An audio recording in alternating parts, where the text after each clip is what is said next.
जय श्री कृष्ण। अथ दशमोऽध्यायः। गरुड़ पुराण प्रेत कल्पसार उद्धार का 10वां अध्याय, जिसमें देह संस्कार की विधि, सती वर्णन और उसका फल भगवान ने गरुड़ जी को सुनाया था, वह अब आप भी श्रवण कीजिए। गरुड़ जी कहते हैं, प्रश्न पूछते हैं, हे भगवान, लोकांतर उपयोगी कर्म कर पुण्यवान पुरुष स्वर्गलोक में जाते हैं, उनकी देह का अग्नि संस्कार कैसे करे? यदि उसकी स्त्री उसके साथ सती हो जाए तब उसका क्या फल होता है, वह भी मुझसे कहिए। भगवान बोले, हे गरुड़, तुम सुनो, मैं कहता हूँ, जिसके मरने से पुत्र पौत्रादि पितृ ऋण से मुक्त हो जाते हैं। दाह आदि कृत्य किसी पुत्र ने विधि विधान से किया, उसको अन्य बहुतरे दूसरे दान देने की कोई आवश्यकता नहीं है। और दाह आदि कर्म करने मात्र से पुत्र अग्निष्ट होम यज्ञ के फल को प्राप्त करता है। इसलिए पिता का देह गिर जाने पर पुत्र पिता के मरण के निमित्त शोक को त्याग कर बांधव से युक्त हो पाप को दूर करने के लिए मुंडन कराए। यदि जिस पुत्र ने माता और पिता के मरण समय मुंडन नहीं कराया, उसको माता पिता की सदगति को करने वाला ना समझे। इसलिए नख कक्ष के केश को छोड़ मुंडन अवश्य करावे। तदनंतर बांधव सहित स्नान कर धोए हुए वस्त्र को पहने और ताजा जल लाकर उस मरे हुए शव को स्नान कराकर चंदन लेपन कर पुष्पमाला पहनावे तथा गंगा की मृतिका का लेपन करे और नवीन वस्त्र से शव को ढंक तथा अपसव्य हो नाम गोत्र का उच्चारण कर दक्षिणा सहित पिंडदान करे। मृत्यु स्थान में पिंड शव नाम से दे। भूमि और भूमि के अधिष्ठात्री देवता प्रसन्न होते हैं। द्वार देश में शव पांथ रूप होता है, उसकी पांथ के नाम से पिंडदान करे, जिससे कोई भी दुर्गति गत हुए भूमि भूत प्राणी उसका विघ्न नहीं कर सकते। तदनंतर पीछे पुत्रादि की स्त्री प्रदक्षिणा आदि के पूजन करे, तब प्रथम पुत्र स्कंधा दे, बाद में दूसरे बांधव सब एकत्र होकर स्कंधा देवे। ऐसे पुत्र पिता का शव स्कंधों पर रख श्मशान में ले जाता है। उन पुत्र को पद पद में अश्वमेघ यज्ञ का फल होता है। पिता ने पुत्र को कंधे, पीठ और गोदी चढ़ाकर प्यार किया था, वह ऋण पुत्र में रहता है। उस ऋण को चुकाने के लिए मरे हुए पिता को कंधे पर रख श्मशान में ले जाता है, तब वह पितृ ऋण से निवृत्त हो जाता है। इस प्रकार श्मशान के आधे मार्ग में भूमि शुद्ध कर भूत संज्ञा वाले मुर्दे को स्नान कराकर विश्राम पिंड देवे। तब उस विश्राम के पिंडदान देने से पिशाच, यक्ष, राक्षस, दूसरे भी कोई दिशाओं में रहते हुए भूत प्रेत आदि उस पिंडदान को भोग प्रेत शरीर को किसी प्रकार दुख नहीं देते। जो विश्राम पिंड नहीं देते तो वे प्रेत का मांस भक्षण कर जाते हैं, इसलिए पिंड अवश्य देवे। शव को श्मशान में ले जाकर उत्तर मुख स्थापित कर भूमि शुद्ध करें। प्रथम भूमि में झाड़ू द्वारा शुद्ध कर गोमय से लेपन कर कुशा से रेखा करे। उस रेखा को मध्य में अनामिका अंगुष्ठ से मृत्तिका को ईशान में गिरा कर जल दे। वेद मंत्र द्वारा अग्नि स्थापित करे। क्राव्याद संज्ञक अग्निदेव का पुष्पाक्षत से पूजन कर ओम लोमभ्यः इत्यादि अनुवाक द्वारा विधि विधान से यज्ञ करे। अग्नि की प्रार्थना कर कहे कि हे क्रव्याद संज्ञक अग्नि, तुम पंचभूतात्मक देह को धारण करने वाले हो तथा संसार के कारण और पालक हो, इसलिए स्वर्ग गति को प्राप्त कराओ। इस तरह अग्नि की प्रार्थना कर वहाँ चंदन, तुलसी, पलाश, पीपल आदि लकड़ी की चिता करे। उस चिता पर प्रेत को लाकर प्रथम पिंड चिता में, द्वितीय पिंड शव के हाथ में रखे। हे गरुड़, यह पिंड प्रेत के नाम से देवे और सपिंडी श्राद्ध के पहले जो कुछ करे प्रेत के नाम से ही करे। प्रेत कल्प को जानने वाले कोई आचार्य कहते हैं कि साधक ऐसे नाम से पिंड देवे या शव नाम से पिंड देवे अथवा पिंडदान हाथ पर दे या उन सब कार्यों में प्रेत नाम से पिंडदान दे, यह मतांतर कुछ विद्वानों का है। इस प्रकार 5 पिंडदान से शव की आहुति होती है। जो पिंडदान नहीं करता उसका यक्ष, राक्षस आदि शव मांस भक्षण कर जाते हैं। ऐसे प्रेत को 5 पिंडदान देकर अग्नि से चिता में होम किया था, उस अग्नि को तृणादि से प्रज्वलित करे। यदि पंचक न हो तो पुत्र पिता की दाह क्रिया करे। जो पंचक में मरता है उसकी सदगति नहीं होती, इसलिए पंचक में दाह क्रिया न करे। यदि करता है तो उसके घर में अन्य किसी की मृत्यु होती है। अर्ध घनिष्ठा नक्षत्र से लेकर रेवती नक्षत्र पर्यंत 5 नक्षत्र दाह के अयोग्य है, वे दाह में शुभ कारक नहीं है, अशुभ है। जो पंचक में मरे उसके गृह में हानि तथा पुत्रादि के और गोत्रियों के कोई भी नुकसान होता है। यदि पंचक में दान करे तब विधि विधान से दोषों की शांति के लिए करे। अब मैं तुमसे उस दाह की विधि कहता हूँ, वह सुनो। हे गरुड़, उस शव के समीप 4 पुतले कुशा से बनाकर नक्षत्र संज्ञक मंत्रों से अभिमंत्रण कर रखे। नक्षत्र संज्ञक मंत्रों से अभिमंत्रित करके रखे। सुवर्ण दान दे नक्षत्र नाम से तथा ओम प्रताजयता इस मंत्र से होम कर फिर नक्षत्र नाम से करे, इसको संपुट कहते हैं। ऐसा कर उन पुतलों सहित उस मृतक का दाह करे। पुत्र सपिंडी श्राद्ध के दिन सविधि पंचक शांति करे। उस 5 नक्षत्र के दोष की शांति के लिए क्रम से तिल पात्र, सुवर्ण, चांदी, रत्न और घी से परिपूर्ण कांस्य पात्र दान करे। इस 5 प्रकार नक्षत्रों की शांति कर्म कर जो कोई दाह कर्म करे उसको विघ्न नहीं होते और प्रेत को सद्गति भी मिलती है। इस प्रकार दाह कर्म की विधि सुनाई। यदि स्वामी के साथ पतिव्रता परलोक जाने की इच्छा करे तब पति के मर जाने के बाद स्नान करे। रोली, केसर आदि से अपने शरीर को सुशोभित कर नेत्र में अंजन, सुंदर वस्त्र, आभूषण पहन ब्राह्मण आदि को दान दे तथा अपने बंधु वर्गों को भी यथा योग्य देवे। गुरु को नमस्कार कर मंदिर से बाहर निकल विष्णु मंदिर में जाकर भगवान हरि को नमस्कार करे और पहनने के जो आभूषण है वे सब विष्णु को अर्पण कर हाथ में श्रीफल ले लाज और मोह को त्याग कर श्मशान में जावे। वहां सूर्य नारायण को तथा चिता को नमस्कार कर पुष्प की शैया रूपी चिता पर स्थित हो अपनी गोदी में अपने पति को शयन करावे। तदनंतर अपने हाथ में जो श्रीफल है वह किसी सखी को दे। अग्नि से दाह करने की आज्ञा ले। उस अग्नि को गंगा स्नान की तरह जानकर शरीर का दाह करे, परंतु पति के साथ गर्भवती स्त्री शरीर को दग्ध न करे, त्याग न करे। पुत्रादिक को उत्पन्न कर उसका पोषण कर सती हो सकती है। जो कोई स्त्री स्वामी के साथ शरीर का दाह करती है वह अग्नि उसके शरीर को जलाती है परंतु आत्मा को पीड़ा नहीं करती। जैसे अग्नि सुवर्ण आदि धातुओं का मल दूर कर देती है वैसे ही पतिव्रता स्त्री अमृत तुल्य अग्नि के मध्य में पापों को दहन कर देती है।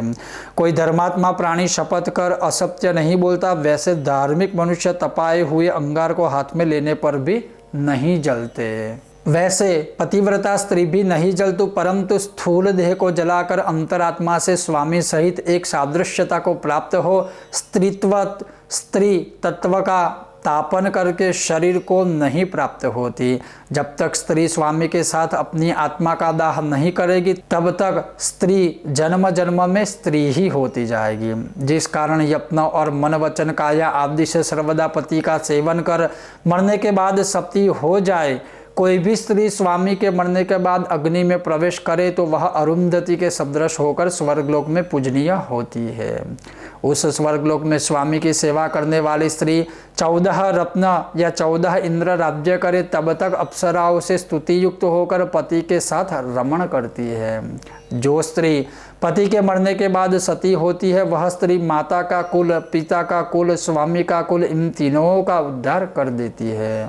और 3.5 कोटि मनुष्य के शरीर में रोम है उतने काल तक वह पति के सहित स्वर्ग में निवास करती है। सूर्य के सदृश प्रकाशमान विमान पर बैठी स्वामी के साथ क्रीड़ा करती है और जितने काल तक सूर्य चंद्रमा रहेंगे उतने काल तक पतिव्रता स्त्री पतिलोक में निवास करती है। पतिव्रता स्त्री अपनी इच्छा से भूमि पर सुंदर लक्ष्मीवान कुल में जन्म धारण कर चिरकाल तक उस पति को प्राप्त करती है। जो स्त्री क्षण मात्र दाह दुख से देह को जला नहीं सकती वह मूढ़ा को जन्म पर्यंत स्वामी के वियोग रूपी अग्नि द्वारा दुखी होती है। इस कारण पति को रुद्र रूप जान इसके सहित अपने शरीर का दाह करे, यह सती होने की रीति कही। हे गरुड़, कोई सती न हो तब उस शव का इस प्रकार से दाह करे। उस मृतक शरीर का आधा या संपूर्ण भाग जले, तब उसके सिर का स्फोटन करे। जो गृहस्थ हो तो काष्ठ से, यति हो तो श्रीफल से कपाल क्रिया करे। पितृलोक प्राप्ति के लिए मृतक के ब्रह्मरंध्र को भेद कर पुत्र उसके ऊपर इन मंत्रों से घृताहुति देवे। हे अग्नि, तुम यजमान द्वारा उत्पन्न हुए हैं, अतः इस मनुष्य देह को स्वर्ग प्राप्त हो। इस स्थूल देह का आप में हवि हो, इस हवि से आप प्रज्वलित हो जाओ। इस प्रकार तिल मिश्रित मंत्र द्वारा घृताहुति देकर उच्च स्वर द्वारा रोदन करने से उस प्रेत का सुख होता है। दाह अनंतर स्त्रियां तथा पुत्र स्नान कर नाम मात्र का उच्चारण कर तिल द्वारा तिलांजलि देवे और निम्ब पत्र का प्राशन कर मरे हुए का यश वर्णन कर स्त्री समूह सब एकत्र होकर मरघट से गृह को प्रथम जाए। तदनंतर पुरुष गृह को आवे, घर को आकर पुनः स्नान कर गौ को गोग्रास दे। पत्रावली में प्रथम दिन भोजन करे, वह अन्न अपने घर का ना हो। जिस जगह मृतक प्राणी स्थित था उस भूमि का लेपन तथा 12 दिन पर्यंत घृत का दीपक रात दिन दक्षिण मुख रखे। हे गरुड़, सूर्यास्त में श्मशान या चौराहे पर मिट्टी के बर्तन में दूध या जल भर 3 दिन तक 3 संध्या समय रखे। कच्ची मिट्टी के बर्तन में दूध और पानी भर डोरा से त्रिकाष्ठिका बनाकर उसमें रख, हाथ में लेकर कहे, हे प्रेत, तुम श्मशान में अग्नि से दग्ध हुए हो और बांधव आदि ने आपको त्याग दिया है, इसलिए तुम जल में स्नान कर इस दूध का पान करो। चतुर्थ दिन साग्निक और निरग्निक, दूसरे दिन या तीसरे दिन सर्वसम्मत अस्थि संचय करे और श्मशान भूमि में जाकर स्नान कर शुद्ध होता है, उनका वेष्टन कर हाथ में पवित्र पहने। तदनंतर पुत्र श्मशान में रहने वालों को उड़द से यमायत्वा इस मंत्र से बलिदान कर 3 प्रदक्षिणा करे। हे गरुड़, चिता में प्रथम दूध छिड़क जल से चिता की अग्नि को शीतल कर उस चिता में से अस्थियों को ग्रहण करे। उन अस्थियों को पलाश पत्र में दूध और जल से धोकर मृतिका पात्र में रख कर सविधि श्राद्ध करे। उस जगह त्रिकोण स्थंडिल का निर्माण कर उसको गोमय से लेपन, उस स्थंडिल पर दक्षिण मुख से 3 दिशा में 3 पिंड दान देवे और चिता भस्म को इकट्ठी कर उस पर त्रिपादुखा रख चिता भस्म के ढेर पर अनाच्छादित जल सहित एक घट को स्थापित करे। दधिघृत दही से भरा हुआ घड़ा सहित चावल को पकाकर प्रेत के लिए विधि से जल सहित बलि देवे और उत्तर दिशा में 15 पद प्रमाण वहां गड्ढा खोदे। गरुड़ उस गड्ढे में अस्थि पात्र को स्थापित करे, उसके ऊपर एक पिंडदान करे। पिंडदान करने से प्रेत के दाह की पीड़ा नष्ट हो जाती है और गर्त स्थित अस्थि पात्र को लेकर जलस्थान पर जावे। वहां अस्थि को प्रथम दुग्ध से अर्थात दूध से प्रक्षालन कर पुनः जल से, फिर पानी से प्रक्षालन कर चंदन से, फिर चंदन से अस्थि को चर्चित कर कुमकुम से विशेष अर्चित या चर्चित करे। उस अस्थि को पात्र में ले परिक्रमा तथा नमस्कार कर मस्तक पर रख गंगा में अस्थि का प्रक्षेप करे। जिसकी 10 दिन के भीतर अस्थि गंगा में गिर गई उसको ब्रह्मलोक से पुनरावृत्ति नहीं होती। जितने समय तक प्राणियों की अस्थि गंगा जल में रहती है उतने 1000 वर्ष तक वह पुरुष स्वर्गलोक में रहता है। गंगा जल के लहर को स्पर्श करने वाला वायु जो किसी मरे हुए का स्पर्श करे तो उसके अनेक जन्मों के पाप उस काल नष्ट हो जाते हैं। प्रथम भगीरथ राजा ने अपने पूर्वजनों के उद्धार के लिए तपस्या से गंगा देवी की आराधना कर ब्रह्मलोक से वह ले आए थे। जिस गंगा का यश तीनों लोक में प्रसिद्ध है उस गंगा ने सगर राजा के 60,000 पुत्रों को जो कपिल देव जी की दृष्टि से भस्म हो गए थे उनको स्वर्गलोक प्राप्त कराया। कोई भी प्राणी पूर्वावस्था में पाप कर मर गया उसकी अस्थियों को जो गंगा में प्रक्षेप करे तो वे लोग उसी क्षण स्वर्गलोक चले जाते हैं। अनेक जीवों को मारने वाला एक व्याध महावन में हुआ। उस व्याध को किसी सिंह ने मारा, तब वह व्याध नरक में जाने लगा। उस समय उस व्याध की अस्थि गंगा में गिर गई जिससे वह व्याध तत्काल विमान में बैठकर स्वर्गलोक में चला गया। यदि सुयोग्य पुत्र हो तो अपने हाथ से पिता की अस्थि को गंगा में प्रक्षेप कर 10 गात्र के कार्य को करे। कोई प्राणी विदेश तथा वन में चोरादि भय से मर गया, उसका देह प्राप्त न होने से तब क्या करे, उसकी भी विधि मैं तुम्हें कहता हूँ, वह सुनो। एक दर्भ का पुतला बनाकर काष्ठादि से दाह क्रिया कर भस्म लेकर गंगा जल में प्रक्षेप करे। उस पुतले के 10 गात्रादि कर्म का वही दिन श्राद्ध तथा संवत्सरिक में ग्रहण करे। किसी स्त्री को गर्भ परिपूर्ण हुआ, उस समय उस स्त्री की मृत्यु हो गई हो, तो पेट फाड़कर उस बालक को निकालकर भूमि में रख स्त्री का दाह संस्कार करे। अर्थात बालक का जन्म हो जाए, उसके पश्चात उस स्त्री का अग्नि संस्कार करे।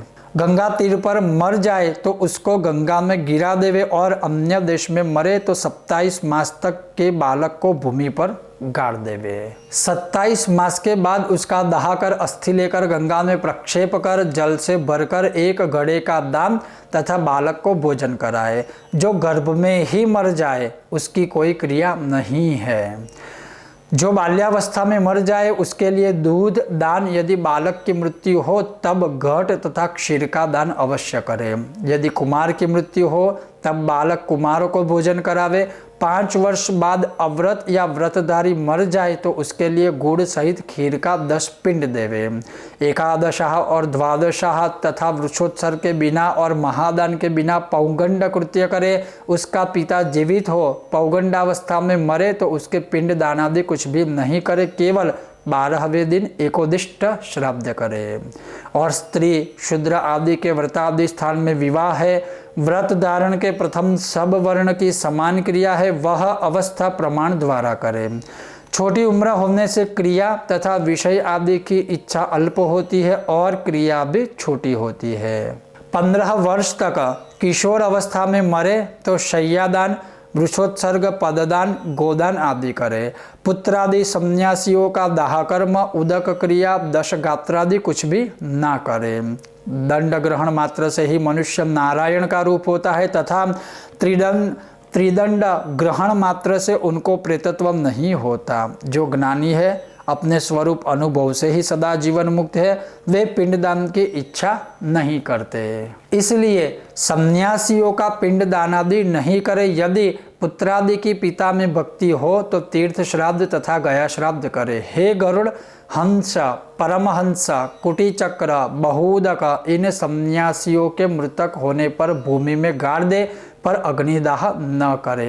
यदि गंगादि नदी समीप हो तो उन नदियों में सन्यासियों का प्रवाह कर सकते हैं।